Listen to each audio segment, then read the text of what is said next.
What up, though? It's your boy Meech, aka the Sillage Saint. Hope everyone's doing well. Time for another fragrance rotation video where I break down the fragrances that I wore in a given week. In this week's episode, we're going to talk about the fragrances that I wore from Sunday, February 25th through Saturday, March 2nd, 2024. I wore a fragrance each day during this week, so we have 7 fragrances to talk about in this video. So without further ado, let's get into it. All right, let's start things off on Sunday. I wore a decant that I have of Oud Wood by Tom Ford, and this is a fantastic fragrance. I recently obtained this decant. I wore it for the first time on Sunday of this week. I attended my good friend's birthday brunch and decided to throw this on. This is a phenomenal fragrance in my opinion. Very wearable oud, obviously lots of woods, as the name would indicate. I get a powderiness, some sweetness here as well. There's a vanilla note and a tonka bean note in this fragrance that I think contributes to that. This is a strong projector. Longevity is also very good on this fragrance as well. I know I would say I put this on probably around 2 o'clock in the afternoon and 10 o'clock at night. I was still getting whiffs of this. So that was like 8 hours in. So this is a strong fragrance, a great smelling fragrance. This might creep into my top 10. We'll see where we at the end of the year. But Oud Wood by Tom Ford was my wear on Sunday.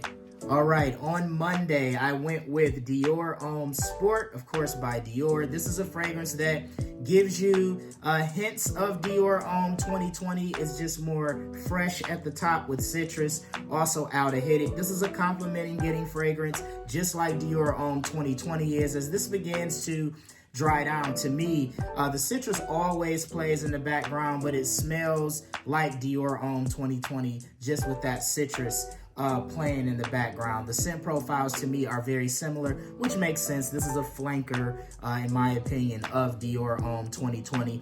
I would say this is more than just a sport fragrance. This is a fragrance that can be a versatile, everyday, signature scent type of fragrance. Fantastic scent profile. Again, Dior Homme 2020 is my favorite fragrance in my collection, so you know I would like this one, and I wore it on Monday, Dior Homme Sport. All right, on Tuesday, I went with the fragrance that in my mind is a Rack Store Hall of Famer. This is Guess Seductive Homme Blue.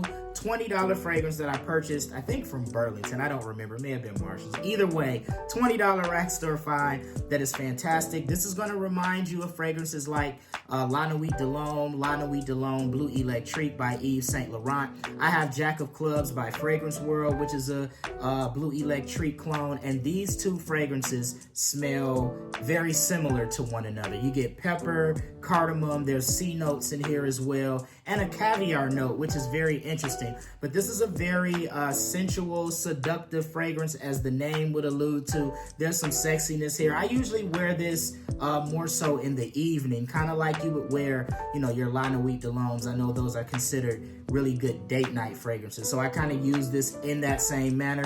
Great fragrance for $20. My wear on Tuesday, Guess Seductive Homme Blue.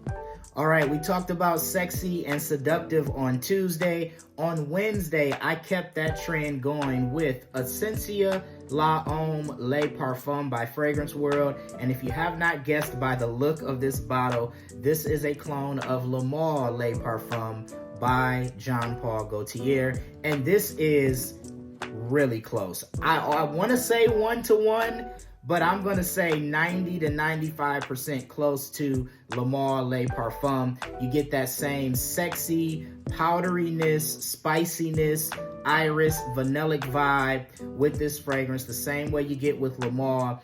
I can't tell the difference in these two fragrances. In the air, especially on skin, I don't see a big difference. That lipstick makeup bag iris is present here. That vanilla is present here. That pepper spiciness is present here. This is a sexy fragrance. Again, one for more so the evenings, date nights, things of that nature. This is a great fragrance considering the price. I think I got this for maybe $20 or $30. I've had this one for a while, so I can't quite remember the price.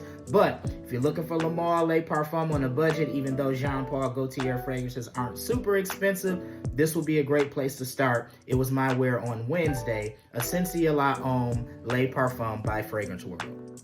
All right, guys, on Thursday, I wore a fragrance that has some similarities to the aforementioned Essentia La Homme Le Parfum or Le Male Le Parfum, being that it is powdery, it is iris-centric. This is Contra Men Only Intense Eau de Parfum. This is a fragrance that I purchased for $15 at Marshall's. Still got the tag right there. This is a clone of Givenchy Gentleman Eau de Parfum. This is a powdery, spicy fragrance centered around iris. There is a lavender note in here as well. This is a fragrance that for $15 doesn't smell like it. It's decent quality for the price. It lasts a long time.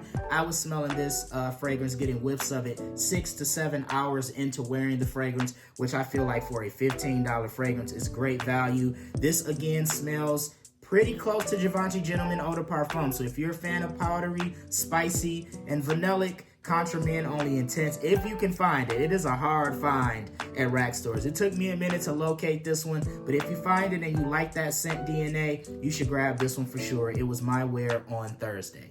All right, on Friday, I wore a fragrance that sometimes gets lost in the sauce. And what I mean by that is there are flankers of this fragrance that get a lot more love than the original. But I am personally a big fan of the original. I have a decant of Valentino Uomo. This is the EDT.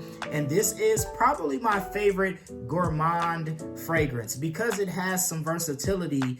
Because it's a little more bright and citrusy at the top with bergamot, it makes it a bit more versatile to me. I can kind of wear this day to day as a signature scent, particularly in the cold weather months, fall and winter. But there are the gourmand notes in here like hazelnut, chocolate, roasted coffee beans, and then you get some leather and woods as well. So this is a fragrance that I know Uomo Intense is out there and Coral Fantasy, and I think Green Extravaganza is a new one that just came out from Valentino. But the original Uomo, if you like gourmands that aren't overly gourmandy, this is a great place to start. It was my wear on Friday. This is one of my favorites for sure, Valentino Uomo.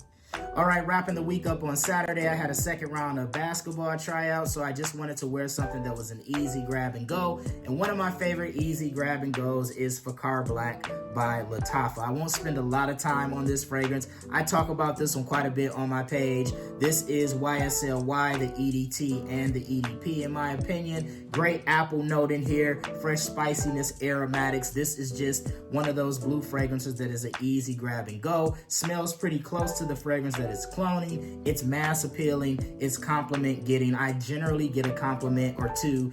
If not every time I wear this, every other time I wear it. People really like this scent DNA. Great fragrance, again, for me, one of those that I just grab and go to run errands or do things like, run basketball tryouts. So on Saturday, I went with Fakar Black by Lattafa. Well, there you have it, guys. My fragrance rotation for the week of Sunday, February 25th through Saturday, March 2nd, 2024. What fragrances did you wear during the week? Feel free to throw those in the comment section. I'd love to hear about them. Be sure to check out my social media for more. Please like and subscribe, whatever social media platform you're watching this on. That will be greatly appreciated. Once again, it's your boy Meech, aka the CI Saint. Until next time, take care. Peace.